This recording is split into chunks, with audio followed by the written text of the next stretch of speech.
کا point of view ہے. السلام علیکم. میرا اس پوائنٹ اچھا سر آ گئے سر. السلام علیکم. وعلیکم السلام. جی بسم اللہ الرحمن الرحیم. قل هو اللہ احد اللہ الصمد لم یلد ولم یولد ولم یکن لہ کفوا احد. صدق اللہ العظیم. آواز آ رہی ہے؟ کلیئر ہے؟ سلائڈس شو ہو جی رہی سر ہیں؟ آ رہی. P D F yes file show sir. ہو رہی ہے؟ جی سر آ رہی ہوں. چلیں جی ہم سٹارٹ کرتے ہیں. یس سر.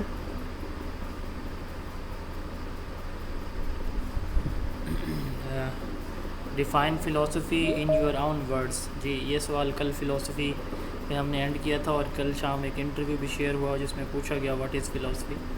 جی ایک تو فلاسفی کی ڈیفینیشن ہم نے بتائی ہے کل جو ہم نے بک میں پڑھی ہے. تو آپ کے نزدیک فلاسفی کیا چیز ہے؟ جی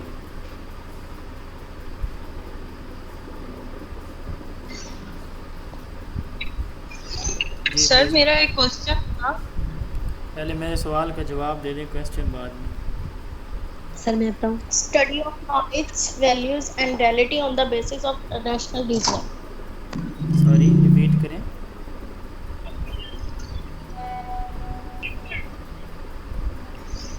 سر philosophy means the search of knowledge کہ اگر اس کی جنرل ڈیفینیشن دیکھی جائے سرچ آف نالج ہے. اسٹرکچر آف نالج کو ہم اس میں اسٹڈی کرتے ہیں. Search of reality, origin of reality, origin of knowledge. جی sir abstract knowledge. Abstract knowledge philosophy ہے. صرف نالج تو نہیں ہوتا فلاسفی میں. Sir fundamental study of knowledge, reality, fundamental existence study and of values. Universe کا جو بنیادی مطالعہ ہے اس کو ہم فلاسفی کہہ سکتے ہیں. اسٹڈی آف جیسے ہم نے کل بات کی تھی نالج ویلیوز اینڈ ریالٹی, یہ بھی آپ کہہ سکتے ہیں کہ study of knowledge values and reality. Philosophy is search for reality. سب سے جو اسمارٹ اور شارٹیسٹ ڈیفینیشن ہے اس کی it is search for reality. Sir philosophy philosophy کو اسٹڈی آف آئیڈیا. جی جی فلاسفی کو اسٹڈی آف آئیڈیا کہہ سکتے ہیں. سر یونیورسل ٹروتھ بھی تو کہہ سکتے ہیں. یس کہہ سکتے ہیں. یونیورسل ٹروتھ ہے فلاسفی. جیسے ابھی ہم بات کر رہے تھے کہ search for reality, search for truth, simple words میں یہ فلاسفی ہے. ٹھیک ہے. Love for wisdom, search for truth, یہ فلاسفی کو کہتے ہیں. جی اکثر کیا کویسچن تھا آپ کا؟ سر میں نے یہ پوچھا تھا کہ کرنٹ فلاسفی کون سی ہے جو آج کل کلاس رومز وغیرہ میں اپلائی ہو رہی ہے. آج کوئی ایکچولی ایک انہوں نے نہیں ہے. ہماری یونیورسٹی میں موقف انٹرویو دیے تو انہوں نے یہ سوال کیا تھا, تو کوئی وہاں پہ پریگمٹزم پہ فوکس زیادہ پریگمٹزم ہے. بول رہا تھا. پریگمٹزم پہ ہمارا فوکس زیادہ ہے. پریکٹیکل نالج کے اوپر فوکس ہمارا زیادہ ہے. لیکن کوئی ایک اسپیسیفکلی اگر ہم بات کریں کہ کوئی ایک صرف ایک ہی فلاسفی ہمارے ہاں یوز ہو رہی ہے تو ایسی کوئی بات نہیں ہے. ہمارے ہاں ڈفرینٹ جو ہے وہ philosophies at a time use ہو رہی ہیں. ہم کسی ایک اسپیسیفک فلاسفی کے قائل نہیں ہیں کہ اسی کے تھرو ہی ہم نے لے کے اس کو چلنا ہے. ایجوکیشنل فلاسفیز میں اسلامک فلاسفی, ایجوکیشن کے اندر اسلامک فلاسفی بھی یوز ہو رہی ہے ہمارے ہاں. اس کے ساتھ ساتھ پریگمٹزم اور ریکنسٹرکشنزم بھی یوز ہو رہی ہے. تو یہ دونوں جو فلاسفیز دونوں تینوں ہیں یہ ہمارے یہاں زیادہ یوز ہو رہی ہیں. اور اگر ان میں سے آپ سے پوچھا جائے کہ کون سی ہے تو اسلامک فلاسفی ہے, کیونکہ اسلامک فلاسفی میں یہ ساری پھر آ جاتی ہیں میرے نزدیک. جی define what are the branches of philosophy. Philosophy sir کی میں کتنی یہی برانچز ہیں؟ جی 3 برانچز ہے سر, میٹا کون؟ فزکس, ایپسٹمولوجی, ایکسیولوجی. جی انٹولوجی, ایگزیولوجی اور سر میٹا فزکس, ایپسٹمولوجی. ایپسٹمولوجی, ایکسیولوجی, کیونکہ میٹا فزکس کے اندر انٹولوجی پھر آ جاتی ہے. جی جی انٹولوجی یا میٹا فزکس اور اس کے ساتھ ساتھ ایپسٹمولوجی اینڈ ایگزیولوجی. یعنی انٹولوجی کس کو کہتے ہیں؟ نیکسٹ کویسچن ہے واٹ از انٹولوجی. انٹولوجی کہتے ہیں study of nature of knowledge. Nature of knowledge جو ہے اس کی جو انویسٹیگیشن ہے, نالج کہاں سے آیا, کون سا نالج ٹرو ہے, کون سا نالج جو ہے ہمارے لیے ویلڈ ہے, کون سا نہیں ہے. تو جیسے آئیڈیالزم کا ماننا ہے کہ ریویلڈ نالج ہے, ریئلزم کا ماننا ہے کہ جو سینسز سے نالج آتا ہے وہ ریئل نالج ہے. پریگمٹزم کا ماننا ہے کہ جو ایکسپیرینس سے نالج آتا ہے وہ ریئل ہے. نیچرلزم کا ماننا ہے کہ جو نیچر ایک انڈیویجول کو سکھاتی ہے وہی اس کا نالج ہوتا ہے. اسی طرح پیرینیلزم کہتی ہے کہ جو اولڈ تھنکنگ تھاٹس ہیں وہ سارے کے سارے ہمارا نالج ہیں. جو اولڈ ہے جو نالج ٹریڈیشنل. اسی طرح اسینشیلزم کہتے ہیں جو کلچر اور سوسائٹی سے ریلیٹڈ نالج ہے وہ امپورٹنٹ ہے. پریگمٹزم کہتے ہیں کہ پریکٹیکل نالج ہونا چاہیے. اور اسلامک فلسفی کہتی ہے کہ وہ نالج ہونا چاہیے اللہ تعالیٰ کی طرف سے حاصل شدہ نالج, اور اس پہ عمل درآمد اس طرح سے ہونا چاہیے کہ اس سے ہم اللہ تعالیٰ کے قریب ہو جائیں. تو یہ ڈفرینٹ جو ہے وہ کانسیپٹس ہیں اونٹولوجی کے. کلاس روم میں یہ سوال بار بار پوچھا جا رہا ہے کہ what is application of ontology in classroom. تو کلاس روم میں اونٹولوجی کو ہم اللہ تعالیٰ ایک ہیں, اللہ تعالیٰ نے یہ زمین اور آسمان کیسے بنائی, کتنے 4 بڑے مقرب فرشتے کون سے ہیں وغیرہ وغیرہ, جنت کا, جہنم کا, قبر کا, یہ آخرت کا حساب کتاب, یہ سارے کے سارے اونٹولوجیکل بیلیوز ہیں ہمارے. تو یہ اگر ہم یہ چیزیں بچوں کو سکھا رہے ہیں تو یہ اونٹولوجی ہے. اسی طرح آپ اخلاقیات سکھا رہے ہیں, والدین کا احترام سکھا رہے ہیں, ہمدردی, اثار, قربانی, پیار, محبت کے جذبات, یہ چیزیں سکھا رہے ہیں کلاس روم کے اندر. تو یہ ایکزیولوجی ہے. اور اس کے بعد ہے ایپسٹیمولوجی. آپ بچے کو نماز یاد کروا رہے ہیں, آپ بچے کو سائنس کا نالج سمجھا رہے ہیں, آپ اس کو جمع تفریق ضرب کا عمل جو ہے یہ اس کو سکھا رہے ہیں. تو یہ نالج جو اس کو آپ دے رہے ہیں یہ ایگزامپل ہیں کس کی, ایپسٹیمولوجیکل ایگزامپلز ہیں. What is relation between philosophy and education. Philosophy اور ایجوکیشن کا آپس میں کیا ریلیشن ہے, اس پہ شاید پہلے بھی ہم بات کر چکے ہیں. جی سر, آپ نے جتنی پہلے اونٹولوجی کی بات کی ہے اس میں سب میں نالج کا ذکر کیا ہے. سر وہ ایپسٹیمولوجی میں نہیں آئے گا؟ اونٹولوجی تو اسٹڈی آف ریالٹی ہوتا ہے نا, study of nature of reality.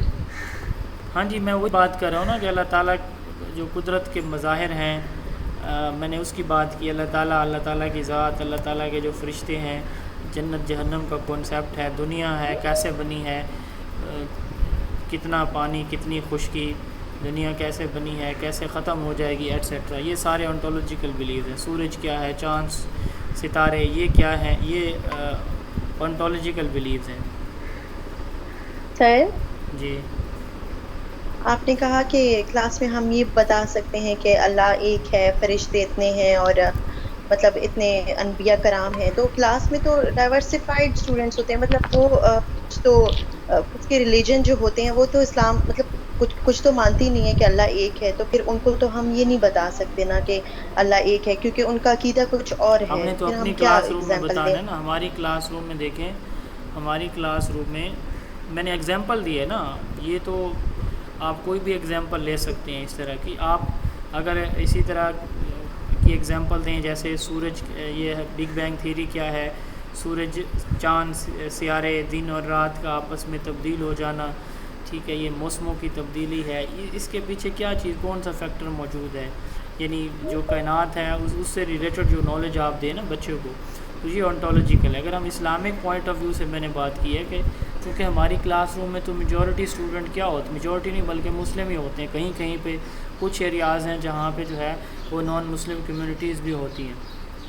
تو ایگزامپلز آپ میں سے کسی نے شاید پوچھی تھی. اگر ریلیجیس پوائنٹ آف ویو سے بات کریں تو آپ یوں کر سکتے ہیں. اگر آپ ویسے جنرل بات کرنا چاہیں تو آپ اس طرح سورج, چاند, سیارے, نظام شمسی وغیرہ, اور ان کے ساتھ ساتھ جو دوسرے گلیکسیز ہیں, کائنات, زمین کا بننا, کائنات کا بننا, ختم کیسے ہوگی, ایٹسیٹرا, یہ اس پہ ہر کسی کا بیلیف ہے.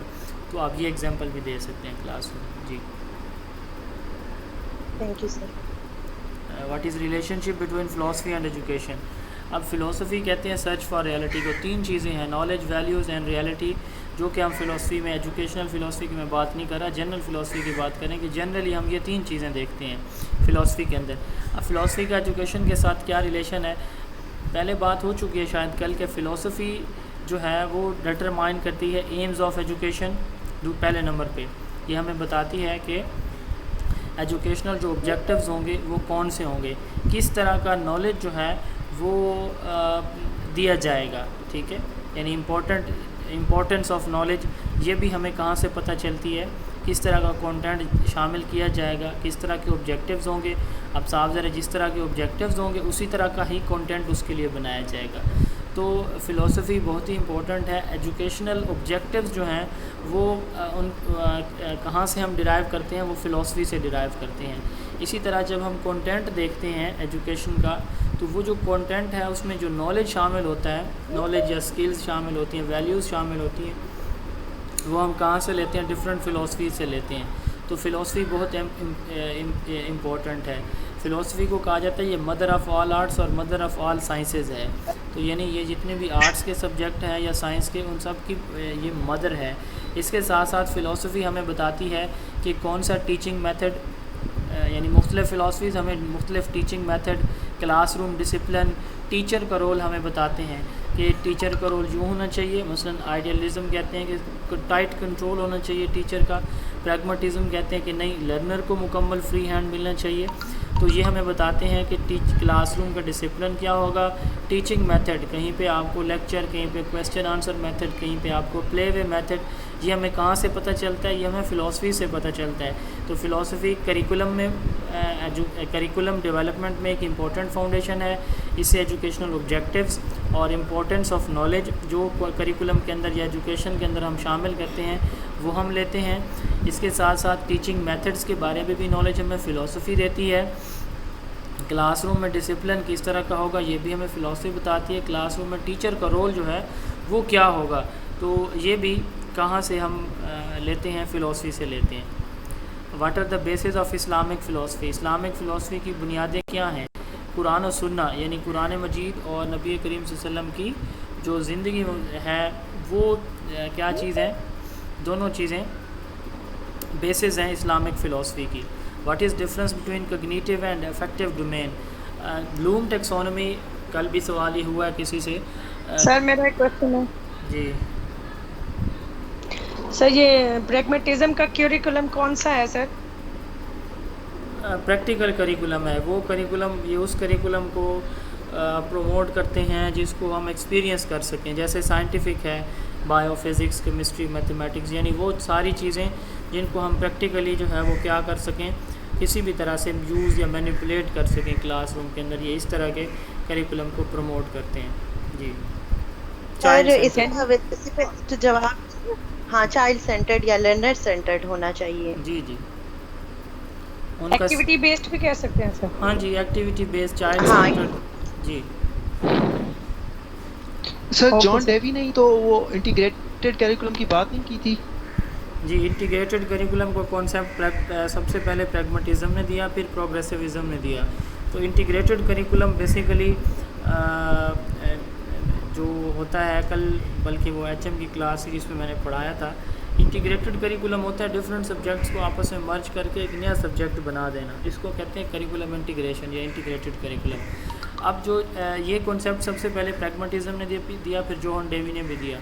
یعنی جو لرنر سینٹرڈ جو بھی کریکولم ہوتے ہیں ان میں جو ہے وہ کریکولم انٹیگریٹڈ فارم میں ہو سکتا ہے. جو اسٹوڈنٹ سینٹرڈ ہوتے ہیں نارملی ان میں جو کریکولم ہے وہ انٹیگریٹڈ نہیں ہوتا. اچھا، جو جیسے میں نے بات کی نا کہ learner centred, activity centred, child centred, project centred, تو یہ سارے کے سارے ایک ہی چیز کے الٹرنیٹ نیم ہیں. سمپل ورڈز میں ہم یوں کہہ سکتے ہیں چائلڈ سینٹرڈ، ٹھیک ہے، یا پیڈیو سینٹرک، بچے کو فوکس جس میں کیا جاتا ہے. تو سائنٹیفک سبجیکٹ جن کو ایکسپیرینس کر سکے، پلس ان کی انٹیگریشن، یعنی ہم ان کو کریکولم کو کس شکل میں دیں گے؟ انٹیگریٹڈ شکل میں دیں گے. اب جو انٹیگریٹڈ کریکولم ہوتا ہے نا، اس کی کچھ فیچرز ہیں. ان میں جو سب سے امپورٹنٹ فیچر ہے وہ یہ ہوتا ہے کہ اس میں نالج ایبسٹریکٹ ہوتا ہے. ایبسٹریکٹ سے مراد یہ کہ مختصر نالج ہوتا ہے، ان ڈیپتھ نہیں ہوتا. ٹھیک ہے، تو اس میں چونکہ جو پریگمیٹزم فلاسفی ہے تو ان کی کوشش یہ ہوتی ہے کہ جو بچہ ہے ہم اس کو پریکٹیکل لائف کے، جو اس کی روزمرہ زندگی ہے، اس کے جو جتنے بھی اسپیکٹس ہیں اس سارے اسپیکٹس میں ہم اس کو پریکٹیکل بنائیں. تو انٹیگریٹڈ کریکولم اس لیے لایا جاتا ہے کہ تاکہ ہم تھوڑے وقت میں ایک ہی گریڈ میں ڈفرینٹ اسپیکٹس جو ہیں کسی بھی ایک سبجیکٹ کے یا ڈفرینٹ سبجیکٹس کے، ان کو مرج کر کے ہم انٹیگریٹڈ کریکولم دیں، تاکہ بچہ جو ہے اپنی سوسائٹی میں کسی بھی فیلڈ یا ایریا سے ریلیٹڈ اس کو پرابلمز آتے ہیں تو وہ ان سے ٹیکل کر سکے یا ان کو فیس کر سکے. تو اس لیے انٹیگریٹڈ کریکولم بھی اس کے اندر آتا ہے, جو کہ جون ڈیوی نے, یا آپ کہہ سکتے ہیں پریگماٹزم یا پروگریسیوزم, دونوں نے انٹروڈیوس سب سے پہلے یہ ٹرم کروائی تھی. اس کے بعد ہے what is difference between cognitive and affective domain. اب کوگنیٹیو اور افیکٹو ڈومین بلوم ٹیکسونومی کے 3 جو ہے وہ ایریاز یا ڈومینز ہیں, ڈومین ایریا کو کہتے ہیں. کوگنیٹیو, افیکٹو اینڈ کونیٹیو یا psycho motor domain. Cognitive domain کیا ہوتا ہے؟ کوگنیٹیو ڈومین بتاتا ہے کہ واٹ از نالج, نالج کیا ہے, بچہ اس نالج کو کیسے انڈرسٹینڈ کرے گا. ٹھیک ہے, یعنی یہ بچے کے مائنڈ سے ریلیٹڈ ہے. یعنی ایک بچہ اپنے مائنڈ کے اندر 6 ڈفرینٹ فنکشن ہیں جو وہ پرفارم کرتا ہے اپنے مائنڈ کے اندر. سب سے پہلے نالج کو میمورائز کرنا. ٹھیک ہے, اس کو ہم کہتے ہیں جو پہلا لیول ہے کوگنیٹیو ڈومین کا, نالج, کسی بھی چیز کو کیا کرنا, ریممبر کرنا. اس کے بعد ہے کمپریہنشن, جو چیز ریممبر کی ہے, پڑھی ہے, اس کو سمجھنا بھی, یعنی اس کے میننگ کو انڈرسٹینڈ کرنا, اس کا مطلب مفہوم کیا ہے یہ انڈرسٹینڈ کرنا, یہ بھی مینٹل پروسیس ہے.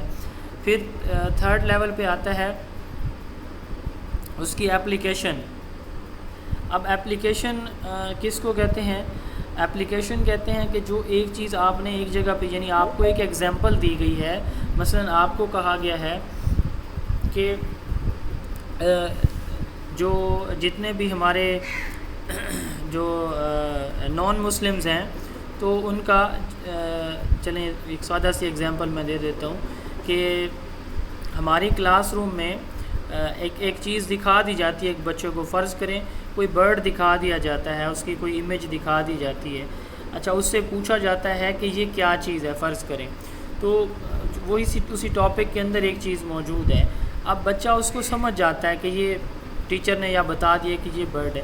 اب ٹیچر بچے سے کہتا ہے اچھا اس طرح کی اور ایگزامپلز مجھے بتائیں برڈز کی. تو بچے جو ہے وہ جو نالج ٹیچر نے ان کو دیا ہے اس طرح کی ایگزامپلز اور ڈھونڈنے کی کوشش کرتے ہیں سملر. تو یہ ایپلیکیشن ہے, ایک چیز بتا دی اور کہا جائے گا کہ اس کو مختلف سچویشن میں اپلائی کریں.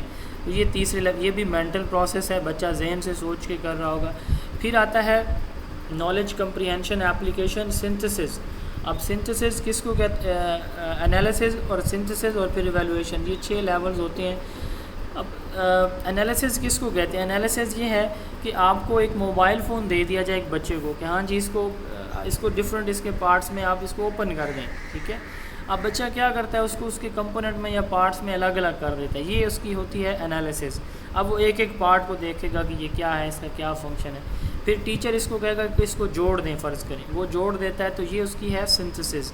اور اینڈ پہ ہوتی ہے ایویلویشن. ایویلویشن سے کیا مراد ہے کہ ایک بچے کو جو ٹاپک دیا جائے گا, بچہ اس میں سے اپنا ایک تھیم نکالے گا, ایک مین آئیڈیا نکال لے گا. یہ ایویلویشن ہوتی ہے. اس کے پلس اور minus point, positive negative sides دونوں دیکھ لے گا. تو یہ 6 لیولز ہوتے ہیں. کوگنیٹیو ڈومین اب کس سے ڈیل کرتا ہے؟ مائنڈ سے ڈیل کرتا ہے, بچے کی نالج سے ڈیل کرتا ہے, بچے کی انڈرسٹینڈنگ سے ڈیل کرتا ہے, بچے نے کسی بھی سچویشن کو کیسے میمورائز کیا, انڈرسٹینڈ کیا, یا اس کو ڈفرینٹ سچویشن میں اپلائی کیا. یہ کوگنیٹیو ڈومین ہے. انٹلیکچوئل ایبلٹیز جو بچے کی ہوتی ہیں وہ کوگنیٹیو ڈومین میں میجر کی جاتی ہیں سمپل ورڈ میں. پھر آتا ہے افیکٹو ڈومینز.